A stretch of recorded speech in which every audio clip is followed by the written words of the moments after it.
Reading through the Bible in 1 year, November 23rd, 1 Chronicles 12, Hebrews 1 through 2, Hosea 9 through 10, and Luke 20, 9 through 47. These are the men who came to David at Ziklag, while he could not move about freely because of Saul, the son of Kish. And they were among the mighty men who helped him in war. They were bowmen, who could shoot arrows and sling stones with either the right hand or the left hand, and they were Benjaminites, Saul's kinsmen. The chief was Ahiezer, then Joash, both sons of Shemaiah of Gibeah, also Jeziel and Pelet. The sons of Asmaveth, Berekah, Jehu of Anathoth, Ishmaiah of Gibeon, a mighty man among the 30 and a leader over the 30. Jeremiah, Jahaziel, Johanan, Jozabad of Gedera, Eluzai, Jeremoth, Beliah, Shemariah, Shephatiah the Haruphite, Elkanah, Ishiah, Azrael, Joezer, and Jashobeam, the Korahites, and Jola and Zebediah, the sons of Joram of Gedor. From the Gadites, there went over to David at the stronghold in the wilderness, mighty and experienced warriors, expert with the shield and spear, whose faces were like the faces of lions, and who were swift as gazelles among the mountains. Ezer the chief, Obadiah the second, Eliab the third, Mishmannah fourth, Jeremiah fifth, Attai sixth, Eliel seventh, Johanan eighth, Elzabad ninth, Jeremiah 10th, Machbenai 11th. These Gadites were officers of the army. The least was a match for 100 men, and the greatest for 1,000. These are the men who crossed the Jordan in the first month, when it was overflowing all its banks, and put to flight all those in the valleys, to the east and to the west. And some of the men of Benjamin and Judah came to the stronghold to David. David went out to meet them and said to them, "If you have come to me in friendship to help me, my heart will be joined to you. But if to betray me to my adversaries, although there is no wrong in my hands, then may the God of our fathers see and rebuke you." Then the Spirit clothed Amasai, chief of the 30, and he said, "We are yours, David, and with you, O son of Jesse. Peace, peace to you, and peace to your helpers, for your God helps you." Then David received them, and made them officers of his troops. Some of the men of Manasseh deserted to David when he came with the Philistines for the battle against Saul. Yet he did not help them, for the rulers of the Philistines took counsel and sent him away, saying, "At peril to our heads he will desert us to his master Saul." As he went to Ziklag, these men of Manasseh deserted to him: Adana, Jozabad, Jediel, Michael, Jozabad, I guess this is the second one, Elihu, and Zillethai, the chiefs of thousands of Manasseh. They helped David against the band of raiders, for they were all mighty men of valor, and were commanders in the army. For from day to day, men came to David to help him, until there was a great army, like an army of God. These are the numbers of the divisions of the armed troops who came to David in Hebron to turn the kingdom of Saul over to him, according to the word of the Lord. The men of Judah, bearing shield and spear, were 6,800 armed troops. Of the Simeonites, mighty men of valor for war, 7,100. Of the Levites, 4,600. Prince Jehoiada of the house of Aaron, and with him 3,700. Zadok, a young man, mighty in valor, and 22 commanders from his father's own house. Of the Benjaminites, the kinsmen of Saul, 3,000, of whom the majority had to that point kept their allegiance to the house of Saul. Of the Ephraimites, 20,800, mighty men of valor, famous men in their fathers' houses. Of the half-tribe Manasseh, 18,000, who were expressly named to come and make David king. Of Issachar, men who had understanding of the times to know what Israel ought to do, 200 chiefs, and all their kinsmen under their command. Of Zebulun, 50,000 seasoned troops, equipped for battle with all the weapons of war to help David with singleness of purpose. Of Naphtali, 1,000 commanders, with whom were 37,000 men armed with shield and spear. Of the Danites, 28,600 men equipped for battle. Of Asher, 40,000 seasoned troops, ready for battle. Of the Reubenites and Gadites and the half-tribe of Manasseh from beyond the Jordan, 120,000 men, armed with all the weapons of war. All these men of war, arrayed in battle order, came to Hebron with a whole heart to make David king over all Israel. Likewise, all the rest of Israel were of a single mind to make David king. And they were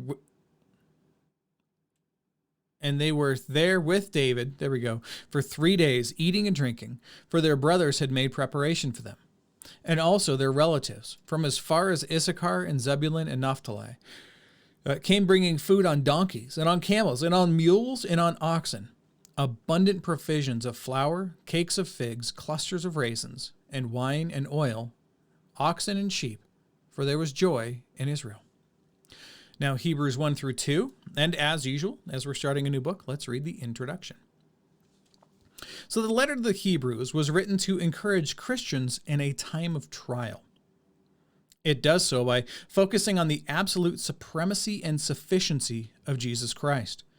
While God spoke in the past many times and in many ways, he has now spoken to us by his Son, Jesus Christ, who is the exact imprint of God's nature and who upholds the universe by the word of his power. Jesus accomplished salvation for all who trust in him. We dare not neglect such a great salvation. Rather, in our faith and in our everyday living, we should imitate the example of Christ and of those those on the honor roll of faith. This letter, whose author is unknown, was probably written about AD 60 and 70. Long ago, at many times and in many ways, God spoke to our fathers by the prophets.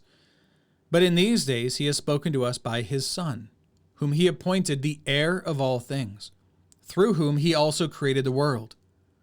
He is the radiance of the glory of God and the exact imprint of his nature, and he upholds the universe by the word of his power. After making purification for sins, he sat down at the right hand of the Majesty on high, having become as much superior to angels as the name he has inherited is more excellent than theirs. For to which of the angels did God ever say, "You are my son, today I have begotten you"? Or again, "I will be to him as a father, and he shall be to me as a son"? And again, when he brings the firstborn into the world, he says, "Let all God's angels worship him." Of the angels, he says, he makes his angels winds and ministers a flame of fire. But of the Son, he says, "Your throne, O God, is forever and ever. The scepter of uprightness is the scepter of your kingdom. You have loved righteousness and hated wickedness. Therefore God, your God, has anointed you with the oil of gladness beyond your companions. And you, Lord, laid the foundation of the earth in the beginning, and the heavens are the work of your hands. They will perish, but you will remain. They will wear out like a garment, like a robe, you will roll them up. Like a garment, they will be changed, but you are the same, and your years have no end. And to which of the angels has he ever said, "Sit at my right hand, until I make your enemies a footstool for your feet"? Are they not all ministering spirits, sent out to serve for the sake of those who are to inherit salvation? Therefore, we must pay much closer attention to what we have heard, lest we drift away from it. For since the message declared by angels was proved to be reliable, and every transgression or disobedience received a just retribution, how shall we escape if we neglect such a great salvation? For it was declared at first by the Lord, and it was attested to us by those who heard, while God also bore witness by signs and wonders and by various miracles and by gifts of the Holy Spirit distributed according to his will. For it was not to angels that God subjected the world to come, of which we are speaking. It has been testified somewhere, what is man that you are mindful of him, or the son of man that you care for him? You made him a little lower, you made him for a little while lower than the angels. You have crowned him with glory and honor, putting everything in subjection under his feet. Now, in putting everything in subjection to him, he left nothing outside of his control. At present, we do not yet see everything in subjection to him. But we see him who, for a little while, was made lower than the angels, namely Jesus, crowned with glory and honor because of the suffering of death, so that by the grace of God he might taste death for everyone. For it was fitting that he, for whom and by whom all things exist, in bringing many sons to glory, not all sons to glory, should make the founder of their salvation perfect through suffering. Again, perfect here, the word literally means complete. For he who sanctifies and those who are sanctified all have one source. That is why he is not ashamed to call them brothers, saying, I will tell of your name to my brothers. In the midst of the congregation, I will sing your praise. And again, I will put my trust in him. And again, behold, I and the children God has given me. Since therefore the children share in flesh and blood, he himself likewise partook of the same things, that through death he might destroy the one who has the power of death, that is, the devil, and deliver all those who, through fear of death, were subject to lifelong slavery. For surely it is not the angels that he helps, but he helps the offspring of Abraham. Therefore, he had to be made like his brothers in every respect, so that he might become a merciful and faithful high priest in the service of God, to make propitiation for the sins of the people. For because he himself has suffered when tempted, he is able to help those who are being tempted.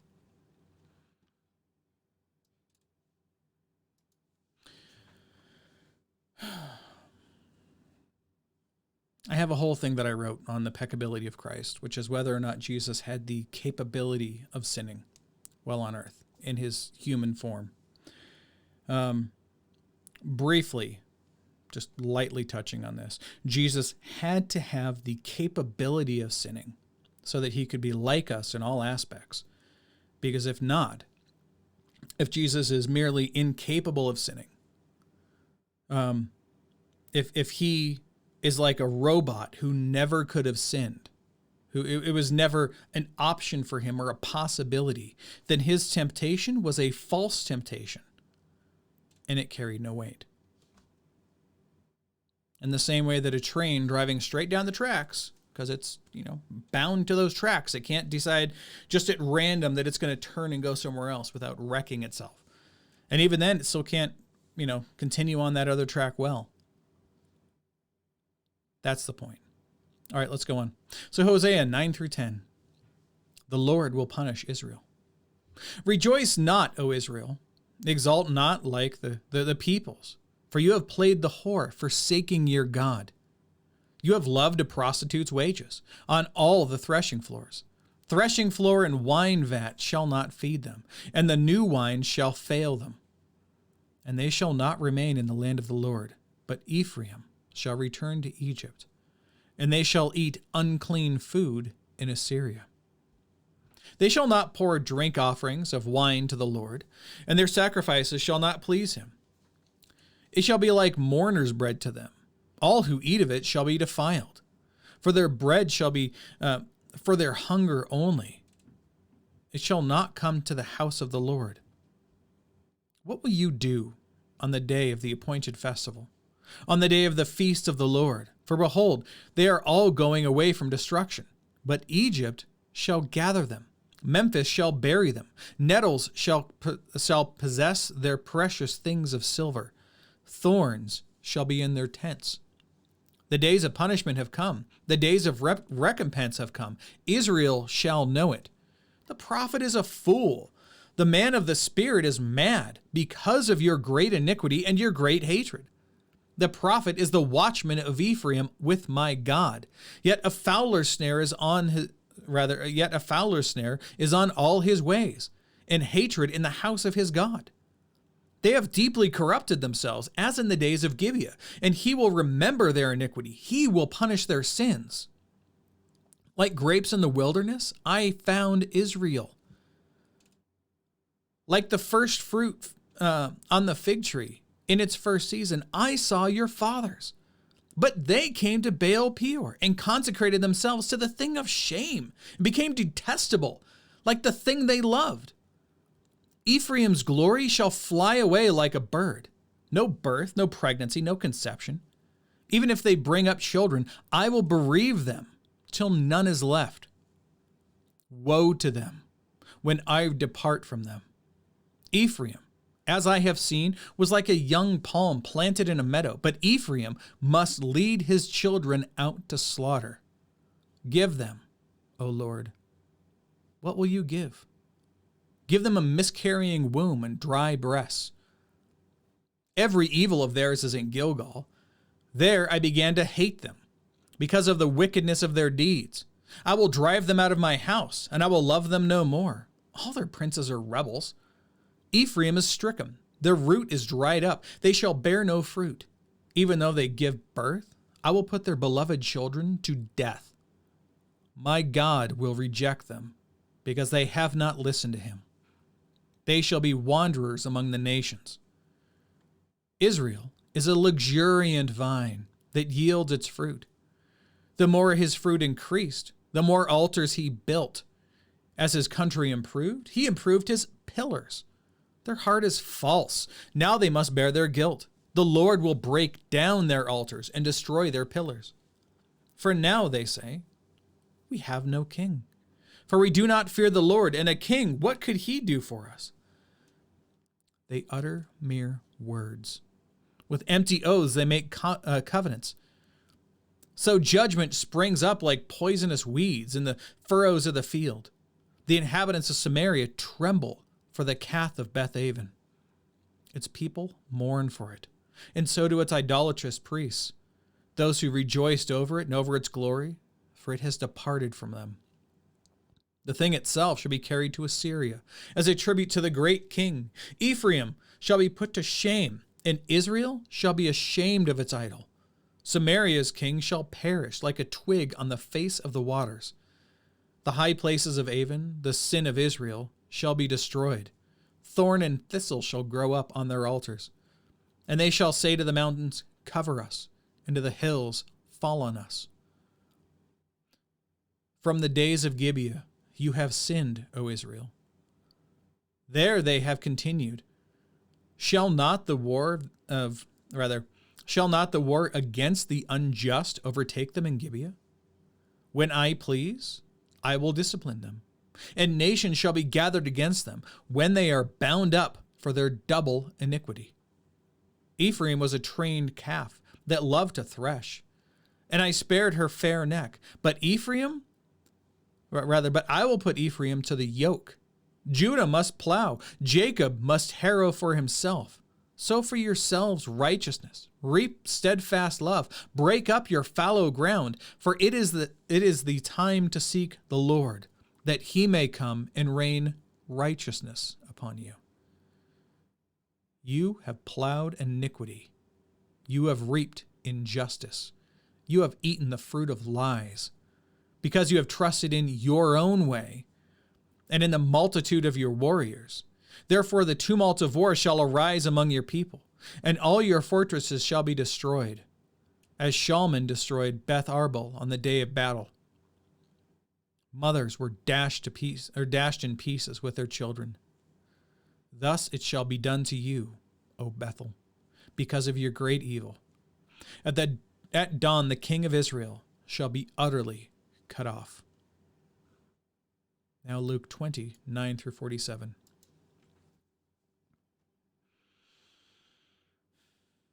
And Jesus began to tell the people this parable. A man planted a vineyard and let it out to tenants and went into another country for a while. for a long while.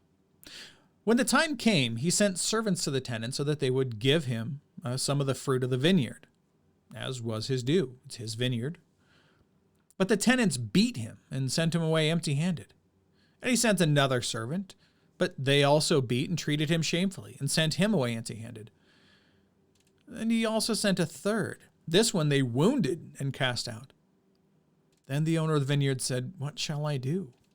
I will send my beloved son. Perhaps they will respect him." But when the tenants saw him, they said to themselves, "Hold on, this is the heir. Let us kill him so that the inheritance may be ours." And they threw him out of the vineyard and killed him. What then will the owner of the vineyard do to them? He will come and destroy those tenants and give the vineyard to others. When they heard this, the ruling class of the Jews, this is the Sadducees and the Pharisees and their lawyers, they understood that he was talking about them. They said, "Surely not." But he looked directly at them and said, "What then is this that is written? The stone that the builders rejected has become the cornerstone. Everyone who falls on that stone will be broken to pieces, and when it falls on anyone, it will crush him." The scribes and the chief priests sought to lay hands on him at that very hour, for they perceived that he had told this parable against him. They're smart. But they feared the people. So they watched him and sent spies who pretended to be sincere that they might catch him in something so as to deliver him up to the authority and jurisdiction of the governor. "So," said they, "Teacher, we know that you speak and teach rightly and show no partiality, but truly teach the way of God. Is it lawful for us to give tribute to Caesar or not?" But he perceived their craftiness and said to them, "Show me a denarius. Whose likeness and inscription does it have?" And they said, "Caesar's." And he said to them, "Then render to Caesar the things that are Caesar's, and to God the things that are God's." Love that line. Love it to death. And they were not able in the presence of the people to catch him in what he said, but marveling at his answer, they became silent. There came to him some Sadducees who say that there is no resurrection. Therefore they are sad. You see? And they asked him a question, saying, "Teacher, Moses wrote for us that if a man's brother dies, having a wife but no children, the man must take the widow and raise up offspring for his brother. Now, there were 7 brothers. The first took a wife and died without children, and the second and the third took her. Likewise, all 7 left no children and died. Afterward, the woman also died.